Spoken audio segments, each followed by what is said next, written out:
हे बच्चों, कैसे हो सब? होपफुली सब अच्छे होंगे। कैसी चल रही है पढ़ाई? वो भी अच्छी चल रही होगी। कुछ बच्चे तो बड़े दुखी होंगे कि यार फंस गए नॉन मेडिकल मेडिकल लेकर, कहाँ पंगा ले लिया हमने। अरे घबराइए नहीं, पढ़ते रहिए, हो जाएगा कुछ ना कुछ। अभी के लिए आपको 10th वाली आदत पड़ी हुई थी कि आपको पका पकाया खाना मिलता था, ठीक है। 10th में जैसे मैडम दे देती थी ना कि यार ये लो क्वेश्चन याद कर लो, ये नोट्स दे दिए। अभी आपको प्रॉब्लम ये है कि आप नए नए +1 में आए हो, तो आपको बड़ी दिक्कत आएगी। सब बच्चों को बड़ी दिक्कत आएगी, तो घबराने की ज़रूरत नहीं है। पढ़ते रहें, मेहनत करते रहें और आपको समझ में आने लग जाएगा। ये +1 ऐसे ही निकल जाएगी, +2 तक आपको पता लगेगा कैसे पढ़ना है। तो पढ़ते रहिए। चलिए करते हैं आज का नया टॉपिक स्टार्ट, जो कि है 4th चैप्टर केमिस्ट्री का, केमिकल बॉन्डिंग। आज हम केमिकल बॉन्डिंग में पढ़ेंगे केमिकल बॉन्डिंग होती क्या है, कितने तरह के बॉन्ड्स होते हैं, तो मॉलिक्यूल्स के एटम्स के बीच में कैसे बनते हैं बॉन्ड्स, बॉन्डिंग करने का कारण क्या है, मतलब दो एटम्स या दो मॉलिक्यूल्स कैसे बॉन्ड बनाते क्यों हैं, उनको क्या ज़रूरत है बॉन्ड बनाने की, ठीक है। फिर आयनिक बॉन्ड को थोड़ा सा डिटेल में डिस्कस करेंगे कि आयनिक बॉन्ड के फीचर्स क्या हैं, और एक रूल पढ़ेंगे जिसका नाम है फेजान्स रूल। इसका नाम है फेजान्स रूल। चलिए करते हैं स्टार्ट, लेट्स स्टार्ट। तो बात करते हैं केमिकल बॉन्डिंग की। अब ये केमिकल बॉन्डिंग होता क्या है? आपने देखा होगा कि यार बड़े सारे एटम्स कंबाइन कर कर कंपाउंड की फॉर्म में आपको मिलते हैं। जैसे आपने देखा होगा कि ऑक्सीजन है, जो ऑक्सीजन वो O की फॉर्म में नहीं मिलता। कभी भी आपको ऑक्सीजन O की फॉर्म में नहीं मिलता। फ्री स्टेट में आपको ऑक्सीजन मिलता है O2 की फॉर्म में। O2 हाइड्रोजन मिलता है H2 की फॉर्म में। कार्बन डाइऑक्साइड CO2, ये कार्बन और ऑक्सीजन क्यों रिएक्ट कर गए आपस में, क्यों इन्होंने बॉन्ड बना लिया? कुछ तो कारण रहा होगा। कार्बन ने किसी और के साथ बॉन्ड नहीं बनाया। हाँ, वैसे कार्बन बहुत लोगों के साथ बॉन्ड बना लेता है ना। कार्बन की आदत है सबके साथ जाकर बॉन्ड बनाने की, सबके मीन्स ज़्यादातर लोगों के साथ, ज़्यादातर एटम्स के साथ बॉन्ड बनाने की। तो ये होता क्यों है? क्यों कार्बन और हाइड्रोजन बहुतों के साथ बॉन्ड बना लेते हैं, क्यों बाकी चीज़ें बॉन्ड नहीं बनाते, क्यों inert gases, noble gases bond नहीं बनाती? तो इसके पीछे कुछ तो कारण होगा ना यार। तो वो कारण आज हम पढ़ेंगे केमिकल बॉन्डिंग में। ओके, तो पहले तो ये समझिए कि बॉन्ड बनता कैसे है। बॉन्ड बनता कैसे है? बॉन्ड बनता कैसे है इस बात को समझिए कि बॉन्ड बनने के ना यार कि दो तरह के बॉन्ड्स होते हैं। अच्छा पहले ये समझो कि 2 टाइप्स ऑफ बॉन्ड्स होते हैं। 2 टाइप्स ऑफ बॉन्ड्स आपने पढ़े होंगे, आयनिक बॉन्ड और कोवेलेंट बॉन्ड। हाँ सर, ये तो हमने 10th में पढ़ा था, ये तो हमें याद है, बहुत आसान होते हैं ये तो। आयनिक बॉन्ड और कोवेलेंट बॉन्ड। आयनिक बॉन्ड में क्या होता है, एक एटम अपने इलेक्ट्रॉन्स को पूरे का पूरा शेयर कर देता है दूसरे को। शेयर मतलब ट्रांसफ़र कर देता है कि यार तेरे पास इलेक्ट्रॉन्स कम हैं, मेरे पास ज़्यादा पड़े हैं, तू ले ले, और वो दोनों दोस्त बन जाते हैं। उसको बोलते हैं बॉन्ड बनाना, ठीक है। आप अगर किसी बंदे के साथ किसी दोस्त को कोई चीज़ दोगे, किसी पर्सन को कोई चीज़ दोगे, तो वो भी उसके बदले में कुछ ना कुछ आपके लिए करेगा। इससे आपकी दोस्ती हो जाती है जब आप नए नए स्कूल में जाते हो, होता ना ऐसे ही।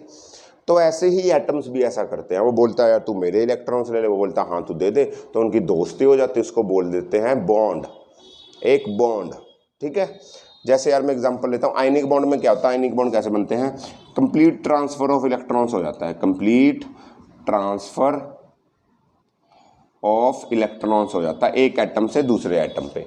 जिसके पास ज़्यादा एटम्स हैं वो दूसरे को दे देगा, जिसके पास कम है वो उससे ले लेगा। दोनों खुशी खुशी अपनी ज़िंदगी में मस्त रहेंगे, ठीक है। कोवेलेंट बॉन्ड में ऐसा नहीं होता। कोवेलेंट बॉन्ड में कंप्लीट ट्रांसफ़र नहीं होता। मेरे पास 2 रुपये, उसके पास 2 रुपये, समोसा आएगा 4 रुपये का। हाँ, 4 रुपये का समोसा नहीं आता कि सर महंगाई होगी बहुत, ठीक है। मेरे पास 5 रुपये, उसके पास 5 रुपये, तो समोसा है 10 रुपये का, बट 5-5 रुपये में दोनों के पास नहीं आएगा। तो हम दोनों क्या करेंगे, 10 रुपये लेके दुकानदार के पास जाएंगे और एक समोसा खरीदेंगे और आधा आधा खा लेंगे। ऐसा ही होता है कोवेलेंट बॉन्ड। मेरे पास इलेक्ट्रॉन्स पड़े कुछ, कुछ दूसरे एटम के पास इलेक्ट्रॉन्स पड़े हैं, तो ना तो वो देने को तैयार है ना ये देने को तैयार है। तो दोनों क्या करते हैं, एक दूसरे से लेते या देते नहीं है, ये दोनों एक दूसरे के साथ शेयर कर लेते हैं कि मेरे पास पड़े हैं, तू भी ले ले, तेरे मुझे भी दे दे। हम शेयर करके काम करेंगे और दोनों का काम चल जाएगा, दोनों का ऑक्टेट पूरा हो जाएगा और हमारा बॉन्ड बन जाएगा। यानी कि इसके अंदर कंप्लीट ट्रांसफर नहीं होता, शेयरिंग ऑफ इलेक्ट्रॉन्स होती है, sharing of electrons in covalent bond. एक और बॉन्ड होता है कोऑर्डिनेट बॉन्ड का, बाद में पढ़ेंगे, अभी के लिए इतना समझो, ठीक, ओके, पक्का। अच्छा, इस आयनिक बॉन्ड को इलेक्ट्रोवैलेंट बॉन्ड भी बोला जाता है, इस आयनिक बॉन्ड को इलेक्ट्रोवैलेंट बॉन्ड भी कहा जाता है, याद रखना, इलेक्ट्रोवैलेंट बॉन्ड। हम इस चैप्टर में इन दोनों के बारे में ज़्यादातर बात करेंगे, ठीक। अभी आयनिक बॉन्ड की बात करते हैं, ठीक है। आयनिक बॉन्ड की बात करने से पहले ये बताइए मुझे कि कोई भी एटम 2, 3, 4 कितने भी हैं, वो बॉन्ड बनाएंगे क्यों, वो बॉन्ड बनाएंगे क्यों, उनको क्या ज़रूरत है बॉन्ड बनाने की। उनको बॉन्ड बनाने के पीछे 2-3 कारण हैं, वो कारण कॉपी पेन उठाएं और लिख लें, ठीक है, ठीक है। तो पहला कारण तो ये है कि वो अपना ऑक्टेट कंप्लीट करना चाहते हैं, ऑक्टेट कंप्लीट करना चाहते हैं, टू अचीव ऑक्टेट। ऑक्टेट क्या होता है यार, ऑक्टेट का मतलब ये है कि मान लो आपके आउटर मोस्ट शेल में कितने इलेक्ट्रॉन्स है, कितने भी इलेक्ट्रॉन्स है, 5 इलेक्ट्रॉन्स मैं बोलता हूँ, किसी एटम के आउटर मोस्ट शेल में 5 इलेक्ट्रॉन्स है, तो हर एटम ये चाहता है कि उसके आउटर मोस्ट शेल में 8 इलेक्ट्रॉन हो। वो 8 ले लेगा तो वो खुश हो जाएगा, वो अपनी ज़िंदगी में बहुत खुश हो जाएगा, वो कहेगा अब मुझे और कुछ नहीं चाहिए। ये उसका ऑक्टेट है। जो भी एटम 8 जिसके पास 8 इलेक्ट्रॉन नहीं है, तो वो 8 पूरे करने के लिए इधर उधर मुंह मारता फिरता है, ठीक है। मुंह मारता मतलब कि वो बॉन्ड बनाने की ट्राई करता है कि यार कोई तो दे दे मेरे को, या मैं किसी के साथ शेयर कर लूँ तो मेरे 8 पूरे हो जाएं, तो मैं ज़िंदगी में स्टेबल हो जाऊँ, अब मुझे कोई ना उठाए, अब मैं आराम से घोड़े बेच के सोऊंगा, ठीक है। तो उसको बोलते हैं ऑक्टेट, ठीक है। अब बोलोगे कि यार सब थोड़ी, अब कई बच्चे बोलते हैं मेरे को कि यार ये हाइड्रोजन और हाइड्रोजन बॉन्ड बनाते हैं, तो इसने 1 इलेक्ट्रॉन इसको दिया, मतलब शेयरिंग करते हैं ये, तो इनका तो ऑक्टेट पूरा नहीं हुआ, इनके पास तो 2 ही इलेक्ट्रॉन्स हैं। जो कम इलेक्ट्रॉन्स वाले हैं, जिनके आउटर मोस्ट शेल में 2 ही इलेक्ट्रॉन्स आ सकते हैं, जैसे हाइड्रोजन के 2 ही इलेक्ट्रॉन चाहिए, आउटर मोस्ट शेल में इसके 1 होता है, इसको 2 चाहिए, कंप्लीट हो जाएगा। इसका आउटर मोस्ट शेल तो 2 इलेक्ट्रॉन्स वाला ही होता है ना, तो ये 2 लेकर खुश है, तो इसको ना यार, इसको बोलते हैं डुप्लेट। तो ये डुप्लेट बनाकर खुश है, बाकी ऑक्टेट बनाकर खुश है। अरे इसके शेल में 2 ही तो इलेक्ट्रॉन्स होते हैं ना बेटा, ये 8 बनाएगा क्यों, इसके फर्स्ट शेल में 2 ही इलेक्ट्रॉन्स आ सकते हैं, 1 इसके पास होता है, 1 ले लेता है, तो इसका शेल कंप्लीट हो गया। मतलब इनको अपना आउटर मोस्ट शेल फिल्ड करना है पूरा, जितने इलेक्ट्रॉन्स उसमें आ सकते हुए उतने चाहिए इनको, क्लियर है, पक्का। तो इसको बोलते हैं ऑक्टेट या डुप्लेट। दूसरी बात, ये स्टेबिलिटी अचीव करना चाहते हैं, टू अचीव स्टेबिलिटी। अरे यार समझो, आप लोग सारे बच्चे क्यों पढ़ रहे हैं नॉन मेडिकल लेकर मेडिकल लेकर, अरे हमें तो ज़बरदस्ती दिलवा दी गई सर, हमारा कोई मन नहीं था, है ना। नहीं, आप लोग इसलिए पढ़ रहे हो कि आपके पेरेंट्स चाहते हैं या आप चाहते हो कि हमारी ज़िंदगी में स्टेबिलिटी हो, हम कुछ बन जाएं, पैसे कमाएं, स्टेबल ज़िंदगी हो। ऐसा ना हो आज पैसा ज़्यादा बहुत, तो सब सोचते हैं कि मेडिकल नॉन मेडिकल में बड़ा पैसा, हम स्टेबल हो जाएं। स्टेबल करने के लिए हम उल्टे उल्टे काम करते हैं, जैसे हमने नॉन मेडिकल ले ली, मेडिकल ले ली, ठीक है, समझ रहे हो। तो ऐसे ही ये भी स्टेबल होना चाहता है।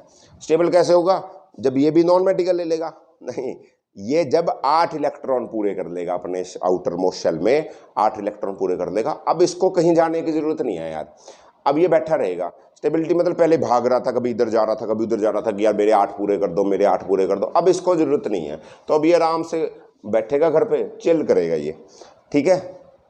एक और किताबों में लिखते हैं कि ये नोबल गैसेस की कॉन्फ़िगरेशन अचीव करना चाहते हैं, टू अचीव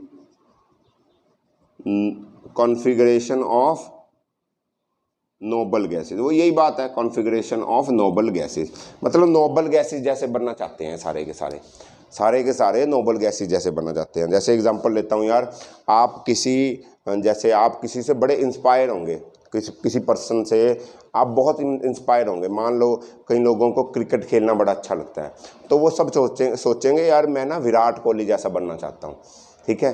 कईयों को डॉक्टर बनना अच्छा लगता होगा, तो वो सोचेगा कि यार मैं इस डॉक्टर जैसा बनना चाहता हूँ। तो आपने एक स्टैंडर्ड सेट कर दिया, यानी कि एक बंदे के साथ कंपेयर कर रहे हो अपने आप को, ठीक है। तो आप चाहते हो उसके जैसा बनना चाहता हूँ मैं, कि वो बढ़िया यार। ऐसे ही ये सारे एटम्स नोबल गैसेज या इनर्ट गैसेज के साथ कंपेयर होना चाहते हैं। ये चाहते हैं कि यार वो बढ़िया, उसके पास तो पहले ही 8 इलेक्ट्रॉन्स है, हम भी उसके जैसे बन जाएं। वो किसी से रिएक्ट नहीं करते, हमें कोई ना कोई आके डिस्टर्ब करता रहता कि यार हमें इलेक्ट्रॉन दे दो, हमसे ले लो। तो चाहते हैं हम भी उसके जैसा बने यार, हमारे पास कोई ना आए। तो इसलिए चाहेंगे कि हम भी कहीं ना कहीं से इलेक्ट्रॉन ले लें और 8 इलेक्ट्रॉन लेके पड़े रहें, अब ना हमें कोई तंग करे, ठीक है। तो ये कारण है बॉन्डिंग करने के। पक्का चले ना, चलें आगे। चलो चलो सर, ये तो हमें पता था, आप कोई नई बात बताओ।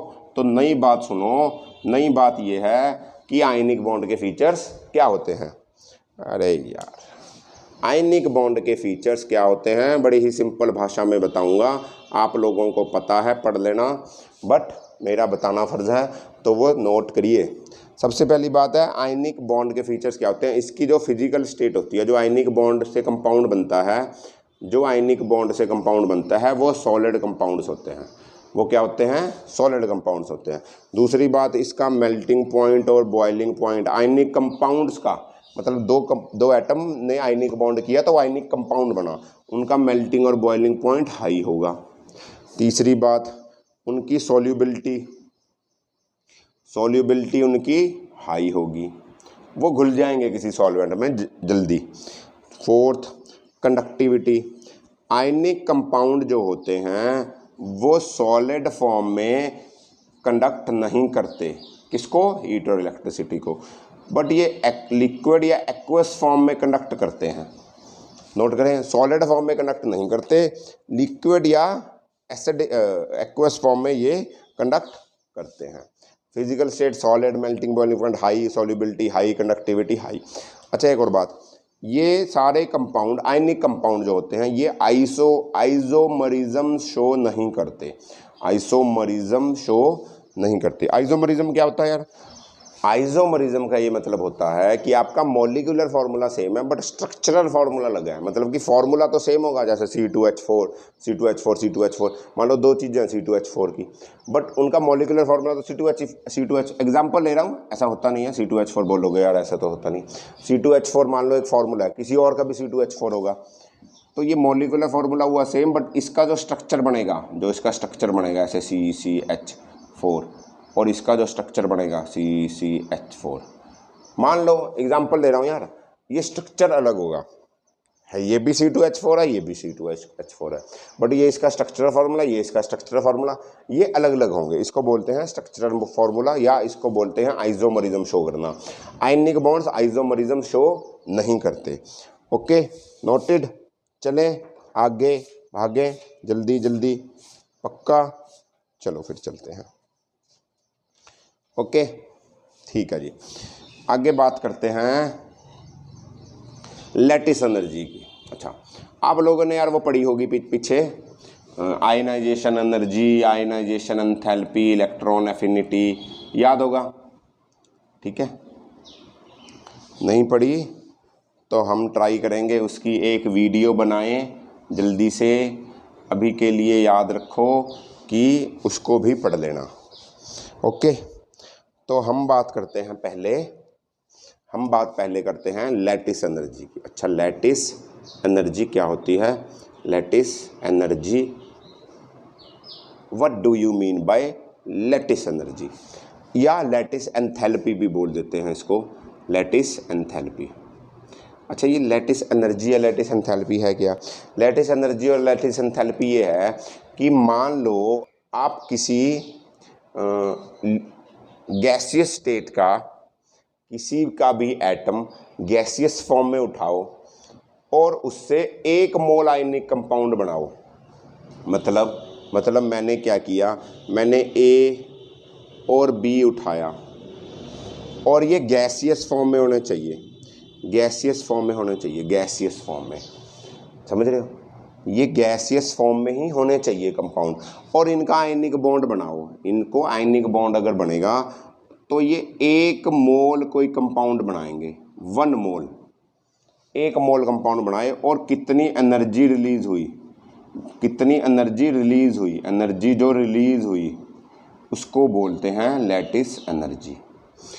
गैसियस एटम से आयनिक कंपाउंड 1 मोल बनाने के लिए कितनी एनर्जी रिलीज हुई उसको बोलते हैं lattice energy.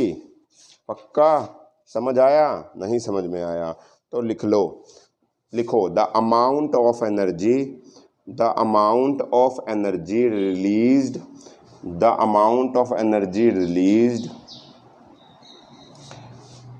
To form 1 mole ionic compound, to form 1 mole ionic compound from a gaseous cation and anion, from a gaseous cation and anion। जैसे एग्जांपल ले लेता हूँ, ये देखो, ये प्लस और ये माइनस गिव्स NaCl, ये भी गैसियस होना चाहिए, ये भी गैसियस होना चाहिए। तो 1 मोल NaCl कब बनेगा? ये गैसियस होगी, ये कितने कितने चाहिए होंगे, और जो एनर्जी निकलेगी वो लैटिस एनर्जी होगी। अब समझ में आया होगा, गैसियस कटायन और अनायन से 1 मोल आयनिक कंपाउंड बने और जो एनर्जी रिलीज होगी उसको बोलते हैं लैटिस एनर्जी। पक्का सही है? चले, ओके जी, चलो याद रखना इसका, ठीक है जी। अब हम बात करते हैं यार कि फजान्स रूल क्या है, फजान्स रूल क्या है। अब एक बात समझो फजान्स रूल करने के लिए कि आयनिक कंपाउंड बनते कैसे हैं। आयनिक कंपाउंड कैसे बनते हैं? आयनिक कंपाउंड ऐसे बनते थे कि ये Na+ है यार, ये Cl- है, ठीक है। Na+Cl- मतलब कैसे बनता है ये देखो, Na के पास आउटर मोस्ट शेल में 1 इलेक्ट्रॉन होता है और Cl के पास आउटर मोस्ट शेल में 7 इलेक्ट्रॉन्स होते हैं कि नहीं? तो इसके ये अपना इलेक्ट्रॉन इसको दे देता है तो इसके पास 8 हो जाएंगे, और इसका जो आउटर मोस्ट शेल बचा 1 देने से ये शेल तो ख़त्म हो गया, पिछले इलेक्ट्रॉन में इसके शेल में इसके पास भी 8 हो जाएंगे, इसके भी 8 पूरे हो गए, इसके भी 8 पूरे हो गए, ये भी अपनी दुनिया में खुश हो गया, ये भी अपनी दुनिया में खुश हो गया, दोनों की दोस्ती होगी, दोनों का एक बॉन्ड बन गया। तो NaCl बॉन्ड बनाकर हमें नमक दे देता है कि लो नमक खाओ, पता है ना NaCl क्या होता है? कॉमन सॉल्ट होता है, ठीक है पक्का। तो NaCl ऐसे बॉन्ड बनाता है, ठीक है। कौन सा बॉन्ड हुआ ये हुआ आयनिक बॉन्ड, ठीक है। अब मुझे एक बात बताओ, HCl पे आओ, इसके पास भी 1 इलेक्ट्रॉन, इसके पास भी 7 इलेक्ट्रॉन, इसमें कौन सा बॉन्ड होता है? इसमें तो सर होता है कोवेलेंट बॉन्ड। अरे यार स्ट्रक्चर देखो सेम है, इसके पास 1 इसके पास 7, इन्होंने आयनिक बनाया, इसके पास 1 इसके पास 7, इन्होंने कोवेलेंट बनाया। ऐसा क्या मजबूरी थी इसकी जो इसको कोवेलेंट बॉन्ड बनाना पड़ा? इसने आयनिक बॉन्ड क्यों नहीं बनाया? ये अपना 1 इलेक्ट्रॉन दे देता यार, क्या दिक्कत थी? दे नहीं सकता था? नहीं दे सकता था सर, बिल्कुल नहीं दे सकता था। इसलिए नहीं दे सकता था यार, इसके पास तो 1 ही इलेक्ट्रॉन था, इसके पास तो बेचारे के पास 1 ही इलेक्ट्रॉन था। ये 1 इलेक्ट्रॉन दे देगा तो इसका तो एटम ही खत्म हो जाएगा यार, इसके पास तो 1 ही इलेक्ट्रॉन है, 1 ही इलेक्ट्रॉन है, वो कैसे दे दोगे यार तुम? तुम्हारे पास एक घर है, तुम बोल लोगे मेरे पास एक घर है, मैं इसी घर को किराए पे दे देता हूँ, ऐसा थोड़ी करोगे? खुद कहाँ रहोगे फिर? अपना इलेक्ट्रॉन दे देगा तो खुद कहाँ जाएगा ये? तो ये कोवेलेंट बॉन्ड बनाते हैं। ये क्या करते हैं? ये इसका इलेक्ट्रॉन भी ले लेता है, ये इनका साथ ले लेते हैं, ये दोनों खुश हैं, ये दोनों खुश हो जाते हैं और ये कोवेलेंट बॉन्ड बना लेते हैं, और ये भी अपनी ज़िंदगी में चिल करते हैं, चिल पूरा चिल करते हैं ये, ठीक है। अब बात ये हुई, इसमें होता क्या था कोवेलेंट बॉन्ड में? आगे पढ़ेंगे, मैं थोड़ा सा बता देता हूँ। कोवेलेंट बॉन्ड में क्या होता है कि जो नेगेटिव वाला होता है, नेगेटिव वाले को क्या बोलते हो? नेगेटिव वाले को बोलते हो एनायन, नेगेटिव वाले को बोलते हो एनायन, और पॉजिटिव चार्ज जिसके ऊपर होता है उसको बोलते हैं कैटायन, याद होगा। तो जो एनायन होता है वो कैटायन की तरफ अट्रैक्ट होता है। ये जो मान लो ये है, ये पॉजिटिव चार्ज है, ये इस पॉजिटिव चार्ज को देखकर ललचाता है कि यार उसकी तरफ जाता हूँ, इसका सारा नेगेटिव चार्ज इधर आ जाता है, तो इसकी डिस्टॉर्शन होती है और ये शेयरिंग कर देता है। तो कोवेलेंट में ऐसा होता है कि ट्रांसफ़र नहीं होता। अब NaCl में समझो यार, NaCl में भी ऐसा ही कुछ होता है। ये आयनिक कंपाउंड बना रहा है, बट ये जो फीचर शो करता है इसके अंदर कुछ कुछ कोवेलेंट के गुण आ जाते हैं, कुछ कुछ फीचर्स कोवेलेंट कंपाउंड वाले शो करने की कोशिश करता है, कुछ कुछ फीचर्स। जैसे यार देखो NaCl का ये एक एटम, एक Cl का ये एटम, माइनस प्लस, है ना, माइनस प्लस क्यों, एक इलेक्ट्रॉन देगा, एक इलेक्ट्रॉन लेगा। जब इसको देखेगा कि इसके पास इलेक्ट्रॉन पड़ा एक, या एक इलेक्ट्रॉन दे, इसके पास पॉजिटिव चार्ज है, तो ये नेगेटिव चार्ज वाला इसकी तरफ अट्रैक्ट होगा, ऐसे कोवेलेंट की तरह कुछ कुछ करने की कोशिश करेगा, कोवेलेंट कंपाउंड के करैक्टरिस्टिक्स शो करने की कोशिश करेगा। इसका सारा नेगेटिव चार्ज इधर आ जाएगा, इसका सारा नेगेटिव चार्ज इधर आ जाएगा, तो ये शेयरिंग करने की कोशिश करेगा उसकी तरह। बट ये बोलेगा नहीं नहीं नहीं, तू शेयरिंग मत कर, मेरे पास इलेक्ट्रॉन बड़ा ले, तू ले ले जा, दूर रह मेरे से, मुझे तू अच्छा नहीं लग रहा यार। समझ रहे हो, ये कोवेलेंट कंपाउंड का फीचर शो करेगा, बट बनाएगा आयनिक कंपाउंड ही, क्योंकि ये लगेगा कि तू मेरे पास मत आ यार, तू उधर ही रह और मेरे से इलेक्ट्रॉन ले ले, और ये अपना इलेक्ट्रॉन इसको दे देगा, ये खुश हो जाएगा। बट इसने स्टार्टिंग में कोवेलेंट कंपाउंड के कुछ करैक्टरिस्टिक शो किए, जैसे कोवेलेंट में ये होती थी, इसको बोला कि ये भी कुछ कोवेलेंट कंपाउंड करने के कुछ करैक्टरिस्टिक शो करता है। ये है आयनिक कंपाउंड, मैं बार बार बोल रहा हूँ, बनेगा ये आयनिक कंपाउंड, बट इसमें कुछ कोवेलेंट करैक्टर आ जाएगा, कोवेलेंट करैक्टर आ जाएगा, या इसमें कुछ कोवेलेंट करैक्टर भी होगा, कुछ कोवेलेंट करैक्टर भी होगा। ठीक है, मतलब मेरा कहने का मतलब ये है कि जो भी आयनिक कंपाउंड होते हैं ना वर्ल्ड में, जितने भी आयनिक कंपाउंड होते हैं, वो कुछ ना कुछ परसेंट कोवेलेंट करैक्टर पक्का शो करते हैं। सारे आयनिक कंपाउंड 100% आयनिक नहीं होते, कुछ ना कुछ कोवेलेंट करैक्टर शो करते हैं। सारे कोवेलेंट कंपाउंड 100% कोवेलेंट नहीं होते, वो कुछ ना कुछ आयनिक करैक्टर शो करते हैं। ठीक है, point to be noted my Lord, सारे आयनिक कंपाउंड्स 100% आयनिक करैक्टर शो नहीं करते, कुछ परसेंट कोवेलेंट करैक्टर शो करते हैं। सारे कोवेलेंट कंपाउंड्स 100% आयनिक करैक्टर नहीं शो करते, कुछ परसेंट कोवेलेंट करैक्टर शो करते हैं। सारे कोवेलेंट कंपाउंड 100% कोवेलेंट शो नहीं करते, कुछ आयनिक शो करते हैं। ज़्यादा हो गया ना बार बार, ठीक है आगे चलते हैं। अच्छा, अब ये पता कैसे चलेगा कि कितना कोवेलेंट करैक्टर है आयनिक में? एक आयनिक कंपाउंड, उसमें कुछ कोवेलेंट करैक्टर है, तो वो कितना कोवेलेंट करैक्टर है? तो ऐसा होता है कि ये कोवेलेंट करैक्टर ना आप वैल्यू नहीं निकाल पाओगे, आप सिर्फ कंपेयर कर पाओगे यार कि इन दोनों आयनिक कंपाउंड में से इसके पास कोवेलेंट करैक्टर ज़्यादा है। मान लो दो आयनिक कंपाउंड्स हैं, मान लो दो आयनिक कंपाउंड्स है, ये दोनों आयनिक कंपाउंड बनाएंगे, आयनिक बॉन्ड होगा NaCl और KCl में। ठीक है, तो मैं बोलूँ इन दोनों में से, आयनिक तो हैं ये दोनों, बट इन दोनों में से किसके पास कोवेलेंट करैक्टर भी है, कौन ज़्यादा कोवेलेंट करैक्टर शो कर रहा है? देखो मैं वैल्यू नहीं बता पाऊंगा, हाँ वैल्यू बता सकते हैं, बट हम कंपेयर करते हैं। ठीक है, अब ये पता कैसे करेंगे? इसको पता करने के लिए एक महाशय आए, उन्होंने बोला मैं तुम्हारी हेल्प करूंगा, ऐसे पता करो यार तुम, मैं बैठा हूं तो तुम्हें किस बात का डर है। तो वो रूल जो उन्होंने दिया उसको बोला जाता है फजान्स रूल। उसको क्या बोलते हैं? फजान्स रूल। फजान्स FAZANS, फजान्स rule. ये बताता है फजान्स रूल अमाउंट ऑफ या percentage of covalent character in ionic compound, कितना परसेंट कोवेलेंट करैक्टर है एक आयनिक कंपाउंड में, वो फजान्स रूल बताएगा। अमाउंट की जगह परसेंटेज भी लिख लो, नहीं तुम मेरे से लड़ोगे। Percentage of covalent character in ionic compound, एक आयनिक कंपाउंड में कितना परसेंटेज कोवेलेंट करैक्टर है, उसको बोलते हैं फजान्स रूल। अब ये कैसे बताएगा इसको समझो। वही बात NaCl की लेता हूँ मैं, ये Na, ये Cl, ये इसके पास नेगेटिव चार्ज, इसके पास प्लस चार्ज।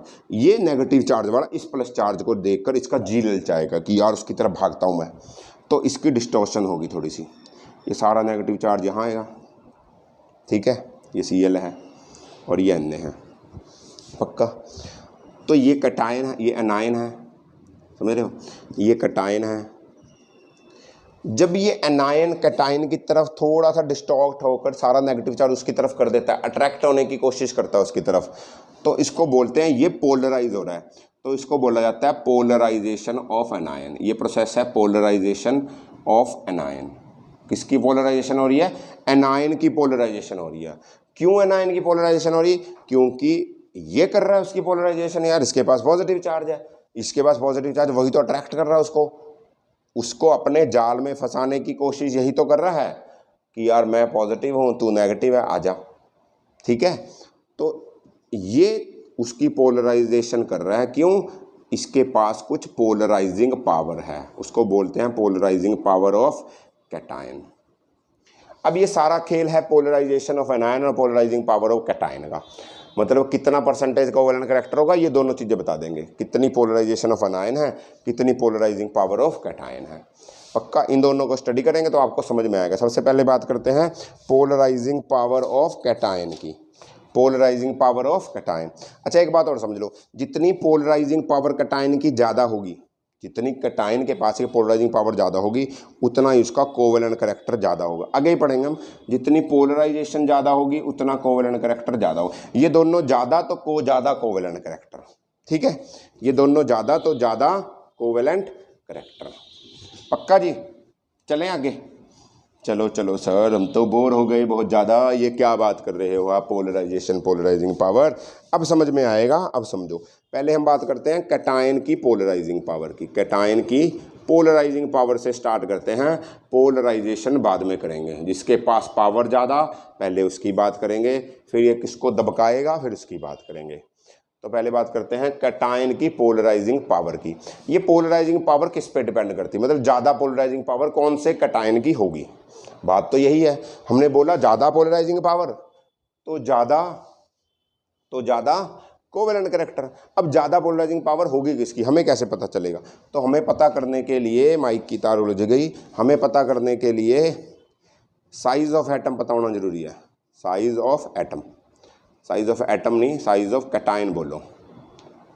कैटायन का साइज, जो कैटायन है उसका साइज जितना छोटा होगा, जितना कम साइज होगा, जितना साइज छोटा होगा कैटायन का, उतनी उसकी पोलराइजिंग पावर ज़्यादा होगी, उतनी उसकी पोलराइजिंग पावर ज़्यादा होगी।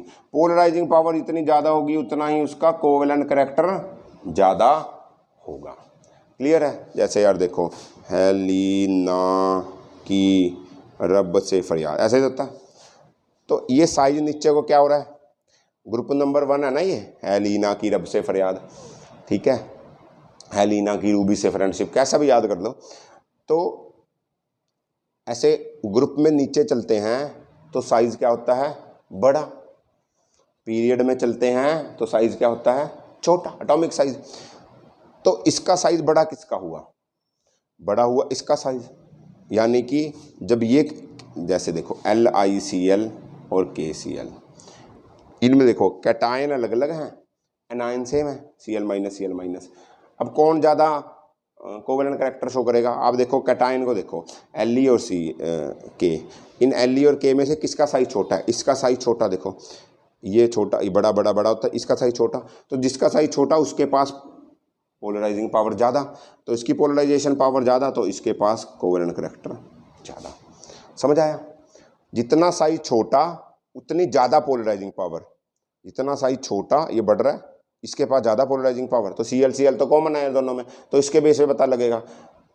तो इसके पास इसका साइज छोटा विचारेगा तो इसकी पोलराइजिंग पावर ज़्यादा हुई, इसकी पोलराइजिंग पावर ज़्यादा हुई तो इसका कोवेलेंट कैरेक्टर ज़्यादा हुआ। समझ? आगे भी एग्जांपल करेंगे, अभी के लिए इतना समझो। पक्का? चले, दूसरी बात होती है जी, दूसरा है charge on cation. Charge on cation, देखो कैटायन के पास जितना ज़्यादा चार्ज होगा, जितना ज़्यादा चार्ज होगा कैटायन के पास, more the charge more is the polarising power. जितना ज़्यादा चार्ज उतनी ज़्यादा पोलराइजिंग पावर, जितना ज़्यादा चार्ज उतनी ज़्यादा पोलराइजिंग पावर। जैसे मैं बोलूँ यार, ये देखो Fe, एक के पास +2 का चार्ज है, एक के पास Fe +3 का चार्ज है। तो कौन ज़्यादा किसकी पोलराइजिंग पावर ज़्यादा होगी? जिसके पास ज़्यादा चार्ज होगा, तो इसकी पोलराइजिंग पावर ज़्यादा होगी। ठीक है जी, जिसके पास ज़्यादा चार्ज होगा उसकी पोलराइजिंग पावर ज़्यादा हो जाएगी। पक्का? जैसे मैं बोलूँ Na+Mg+2 और Al+3, किसकी पोलराइजिंग पावर ज़्यादा? जिसके पास ज़्यादा चार्ज। इसके पास ज़्यादा चार्ज तो इसकी पोलराइजिंग पावर ज़्यादा। ज़्यादा पोलराइजिंग पावर तो ज़्यादा कोवेलेंट कैरेक्टर, याद रखना। तीसरी बात है pseudo noble gases configuration. Pseudo noble gases configuration. अच्छा, सीडो क्या होता है? सीडो तो पता नहीं सर, सुडोकू तो पता है। सीडो क्या होता है? सीडो होता है, पसीडो नहीं होता ये, मुझे पता है, पसीडो नहीं होता ये होता है सीडो। सीडो का मतलब होता है नकली, यानी कि जो एटम, जो कैटायन, जो आयनिक कंपाउंड नोबल गैसेस की कॉन्फ़िगरेशन के ज़्यादा पास होगा, NS2, ND, NP6, ND10, ये नोबल गैसेस की कॉन्फ़िगरेशन होगी। ऐसे होती है ना कि S ऑर्बिटल पूरा, P ऑर्बिटल पूरा, D ऑर्बिटल फुली फिल्ड हो, तो ये रिएक्शन ही नहीं करते। तो जो इसके ज़्यादा पास होगा, इसको ज़्यादा फॉलो करता होगा कोई भी कंपाउंड, वो ज़्यादा पोलराइजिंग पावर शो करेगा और वो ज़्यादा कोवेलेंट कैरेक्टर शो करेगा, और वो ज़्यादा पोलराइजिंग पावर शो करेगा और वो ज़्यादा कोवेलेंट कैरेक्टर शो करेगा। जैसे यार एग्जांपल ले लेते हैं, ऐसे समझ में नहीं आएगा। रब कर दो ना इसको रब कर देते हैं। अच्छा, सारे को ही कर देते हैं, इसको रब कर देते हैं तो आपको समझ में आ जाएगा। इसको भी कर देते हैं, ठीक है। जैसे मैं एग्जांपल लेता हूँ, कॉपर की ले लेते हैं, कॉपर की एग्जांपल ले लेते हैं। कॉपर की एग्जांपल लेते हैं हम, इसकी यार वो करनी पड़ेगी ना। ये करो 1s2 2s2 2p6 3s2 3p6 4s2 और 3d9, ये होती है ना 2 2 4 6 10 12 18 2 20 और 29। ऐसे होते थे? नहीं होती थी यार, ऐसे नहीं होती थी, ऐसे होती थी। भूल गए ना? एक्सेप्शन थी कॉपर में, कराई हुई थी अफबाउस प्रिंसिपल। जिसको ये नहीं पता जाकर सर्च करें अफबाउस प्रिंसिपल सिग्मा कोचिंग क्लासेस, तो आपको अफबाउस प्रिंसिपल की वीडियो आएगी, उसको समझे तो आपको ये समझ में आ जाएगा। ठीक है, समझ रहे हो? तो ऐसी कॉन्फ़िगरेशन। अब देखो, इसको मैं ऐसा लिख सकता हूँ यार, इसको मैं ऐसा लिख सकता हूँ 3s2 3p6 3d10 और 4s1। कोई दिक्कत इसको ऐसा लिखने में? उसको बदल दिया। अब देखो यार, ये इसी को फॉलो नहीं कर रही है। NS2 NP6 ND10, मतलब कि ये इसकी पोलराइजिंग पावर बहुत ज़्यादा होगी। अगर मैं बोलूँ इसकी पोलराइजिंग पावर में से ये हट जाएगा, एक इलेक्ट्रॉन को निकाल दिया, तो एक इलेक्ट्रॉन s ऑर्बिटल वाला मैंने हटा दिया, तो इन दोनों में से किसकी पोलराइजिंग पावर ज़्यादा हुई? तो इन दोनों में से पोलराइजिंग पावर ज़्यादा हुई इसकी। इस ग्रुप को याद हो ना, कॉपर सिल्वर गोल्ड वाले में। तो अगर ये कभी भी आ जाए तो इनमें से इनके कैटायन की पोलराइजिंग पावर ज़्यादा होती, इनकी पोलराइजेशन पावर इससे और इससे होती। याद रखना, कभी भी आ जाए तो इनकी पोलराइजिंग पावर बहुत ज़्यादा, क्योंकि नोबल गैसेस के कॉन्फ़िगरेशन को फॉलो करते हैं। ठीक है, चले बात करते हैं एनायन की पोलराइजेशन की। अब एनायन की पोलराइजेशन की एनायन की पोलराइजेशन कैसे बताएगी कि कितना कोवेलेंट कैरेक्टर। अभी तो कैटायन की बात कर रहे थे यार, कभी कैटायन सेम हो जाए दोनों आयनिक कंपाउंड में, तो कैसे पता करोगे? मान लो कैटायन ही सेम हो जाएं तो कैसे पता करोगे यार किसकी कौन ज़्यादा कोवेलेंट कैरेक्टर वाला है? तो एनायन के बेस पर डिसीजन लोगे, तो वो कैसे लेंगे वो देखते हैं। तो देखते हैं एनायन की पोलराइजेशन, एनायन की पोलराइजेशन। वही बात, पहला साइज। एनायन में उल्टा होता है, जितना ज़्यादा साइज एनायन का, जितना बड़ा साइज उतनी ज़्यादा पोलराइजिंग पावर और उतना ही ज़्यादा कोवेलेंट कैरेक्टर। दूसरी बात, चार्ज। एग्जाम्पल करेंगे तब समझें, अभी लिख लो। चार्ज, जितना ज़्यादा चार्ज उतनी ज़्यादा पोलराइजिंग पावर, उतना ही ज़्यादा कोवेलेंट कैरेक्टर। सिंपल बातें हैं। साइज जितना बड़ा होगा एनायन का उतनी ज़्यादा पोलराइजिंग पावर होगी, कटायन का साइज जितना छोटा था उतनी ज़्यादा पोलराइजिंग पावर थी। चार्ज दोनों में वैसा ही है, चार्ज जितना कटायन का ज़्यादा होगा उतनी पोलराइजिंग पावर, जितना एनायन का ज़्यादा होगा उतनी पोलराइजिंग पावर। ठीक है, कटायन अगर अलग अलग है तो कटायन के बेस पर डिसीजन लो, अगर कटायन सेम है तो एनायन के बेस पर डिसीजन लो। अगर सर दोनों हो गए तो तुम केमिस्ट्री पढ़ना छोड़ देना, क्योंकि दोनों सेम नहीं हो सकते। ठीक है, पक्का? चलें आगे, चले। ठीक है, अब बात ये आती है कि पेपर में क्वेश्चन ऐसे तो आते ही नहीं कि बताओ किसका पोलराइजेशन पावर ज़्यादा, किसकी पोलराइजेशन पावर कम, किसका कोवेलेंट करैक्टर ज़्यादा, किसका कोवेलेंट करैक्टर कम। पेपर में ये पूछेगा आपसे कि बताओ किसका मेल्टिंग या बॉइलिंग पॉइंट ज़्यादा, किसका मेल्टिंग या बॉइलिंग पॉइंट कम, किसकी सॉल्युबिलिटी कम या ज़्यादा, किसके कलर इम्पार्टिंग नेचर ज़्यादा, किसका कलर इम्पार्टिंग नेचर ज़्यादा। तो इसके लिए एक बात याद रखें, एक बात को नोट कर लें, जितना कोवेलेंट करैक्टर ज़्यादा होगा किसी में, जितना कोवेलेंट करैक्टर ज़्यादा होगा उतना ही उसका मेल्टिंग पॉइंट और बॉइलिंग पॉइंट कम होगा। जितना कोवेलेंट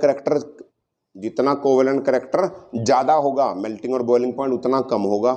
जितना कोवेलेंट करैक्टर ज़्यादा होगा सॉल्युबिलिटी भी उतनी कम होगी, पर जितना कोवेलेंट करैक्टर ज़्यादा होगा कलर इम्पार्टिंग नेचर उतना ज़्यादा होगा। मतलब आपसे पूछेंगे कि इनमें से बताओ कौन ज़्यादा डार्क कलर का होगा, कंपाउंड दे देंगे 4, तो आपको बताएंगे इनमें से बताओ कौन डार्क कलर। तो आपने देखना किसका कोवेलेंट करैक्टर ज़्यादा, यार जिसका ज़्यादा कोवेलेंट करैक्टर वो ज़्यादा डार्क। ठीक है, ये समझ में आया? इसको नोट करें, स्क्रीनशॉट ले लें, पक्का कर दो। अब मिटा दूं, ये लो मिटा दिया। अब एक बात बताओ, जैसे हम एग्जांपल लेते हैं बिल्कुल सिंपल सी, मुझे बताओ NaCl, KCl और LiCl में से किसका बॉइलिंग पॉइंट ज़्यादा होगा, किसका बॉइलिंग पॉइंट ज़्यादा होगा। देखो ये कटायन अनायन, कटायन अनायन, कटायन अनायन, अनायन तो सेम है, डिसीजन होगा कैटायन के बेस पर।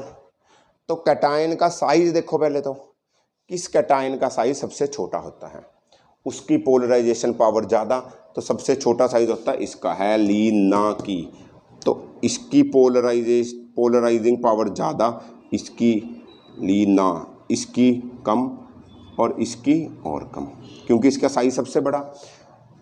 तो साइज से उल्टा चलेंगे, इसकी पोलराइजिंग पावर ज़्यादा तो इसका मतलब इसके पास कोवेलेंट करैक्टर ज़्यादा। ज़्यादा कोवेलेंट करैक्टर मतलब कम बॉइलिंग और मेल्टिंग पॉइंट।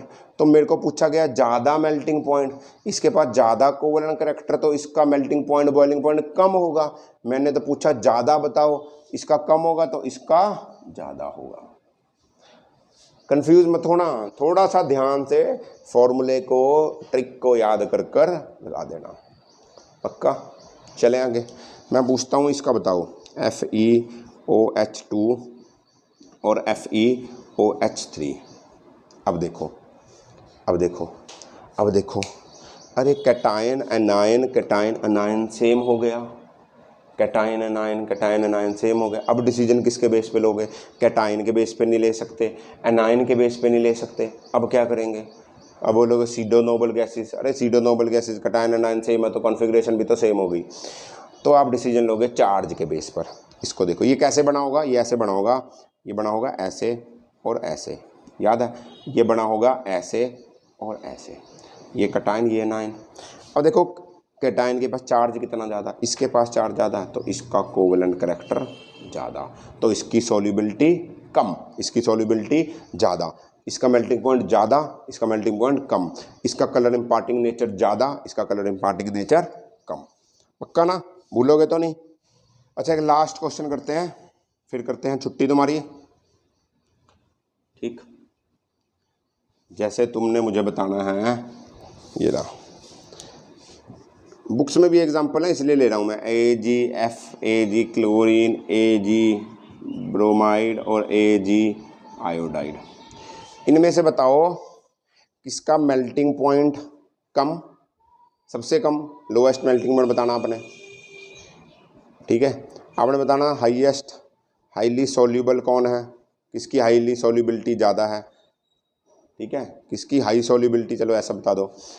ठीक है, और तीसरा बताना है किसका कलर इम्पार्टिंग नेचर ज़्यादा है, कलर इम्पार्टिंग नेचर ज़्यादा। अब देखो कैटायन सेम, एनायन के बेस पर लेना पड़ेगा, एनायन के बेस से लेना पड़ेगा। तो बनाओ, फिर कॉल करने बाहर आई आंटी, ग्रुप नंबर 17। फिर कॉल करने बाहर आई आंटी। अब लोग करने तो है नहीं, अरे कॉल करने इसी में होता है, ठीक है। फिर कॉल करने बाहर आई आंटी। तो ये ग्रुप है, ग्रुप में साइज क्या होता है, बढ़ता है। ग्रुप में साइज क्या होता है, बढ़ता है। ग्रुप में साइज क्या होता है, बढ़ता है। तो एनायन, ये एनायन है ना, एनायन, एनायन का साइज जितना ज़्यादा बड़ा उतनी ज़्यादा पोलराइजिंग पावर, उतनी ज़्यादा पोलराइजेशन उसकी, ज़्यादा पोलराइजेशन तो ज़्यादा कोवेलेंट करैक्टर। तो इसका साइज सबसे बड़ा, इसका और छोटा, इसका और छोटा, इसका क्लोरीन सिल्वर तो सेम ही है। तो यानी कि इसके पास कोवेलेंट करैक्टर सबसे ज़्यादा होगा और कम कम कम कम होता जा रहा है कोवेलेंट करैक्टर। अब ज़्यादा कोवेलेंट करैक्टर में कम बॉइलिंग पॉइंट होता है, ज़्यादा कोवेलेंट करैक्टर में कम बॉइलिंग पॉइंट होता है। तो मेरे को लोएस्ट पूछा तो लोएस्ट मेल्टिंग पॉइंट तो इसी का होगा। मेरे को हाई सॉल्युबिलिटी पूछी है तो इसकी सॉल्युबिलिटी भी कम होगी, तो हाई सॉल्युबिलिटी इसकी होगी, इसकी हाई सॉल्युबिलिटी होगी। अब मेरे को कलर इम्पार्टिंग नेचर पूछा है, जितना ज़्यादा कोवेलेंट करैक्टर, जितना ज़्यादा कोवेलेंट करैक्टर उतना ज़्यादा कलर इम्पार्टिंग नेचर। इसका मतलब इसका कोवेलेंट करैक्टर ज़्यादा है तो कलर इम्पार्टिंग नेचर का सीरीज भी ये होगा। इसको नोट भी कर लें, इसको नोट भी कर लें। इसका कलर होता है डार्क येलो, इसका कलर होता है येलो, इसका कलर होता है वाइट सिल्वर क्लोराइड, और इसका कलर होता है, इसका कोई कलर ही नहीं होता यार, ये बेचारा गरीब है मेरे जैसा, इसका कोई कलर ही नहीं होता। ठीक है, समझ आया? पता कर लोगे कैसे पूछा जाता है यार, melting, boiling point, solubility. Simple सा क्वेश्चन है, 2-4 नंबर के पेपर में क्वेश्चन आ जाते हैं। बेसिक से आपको ये आना चाहिए, बहुत आसान है। अगर अभी भी कोई दिक्कत है तो मुझे कमेंट करें, मेरी मेल आईडी पे मुझे मेल करें। डाउट्स अगर कुछ हैं तो आप पूछ सकते हैं, आपकी हर बात का जवाब दिया जाएगा। तो पढ़ते रहिए, इसको रिवाइज़ करें, बुक से देखें, एग्जाम्पल सॉल्व करने की कोशिश करें ताकि आपको समझ में आए, है ना। बहुत टाइम हो चुका है बेटा, पढ़ना स्टार्ट कर दें। अगर किसी ने पढ़ना स्टार्ट नहीं किया है, धीरे धीरे पढ़ते रहेंगे तो समझ में आता रहेगा। अगर आप पढ़ना छोड़ दोगे, मज़े करोगे, वो 10th वाला सिस्टम अपनाओगे तो मुश्किल हो जाएगा पढ़ने के लिए। ठीक है, मैं ज़्यादा ज्ञान नहीं देना चाहता, आप लोग खुद समझदार हो। तो ठीक है, पढ़ते रहिए। मिलते हैं अगली क्लास में किसी और टॉपिक के साथ, जो कि हम ट्राई करेंगे यार कि हम ना ल्यूइस डॉट स्ट्रक्चर बनाते हैं। मैं ट्राई करता हूँ इस चैप्टर को पूरा कंप्लीट करने की, ताकि आपको समझ में आए। ठीक है, ओके, तो पढ़ते रहिए, मज़े करिए, enjoy, all the very best, bye bye.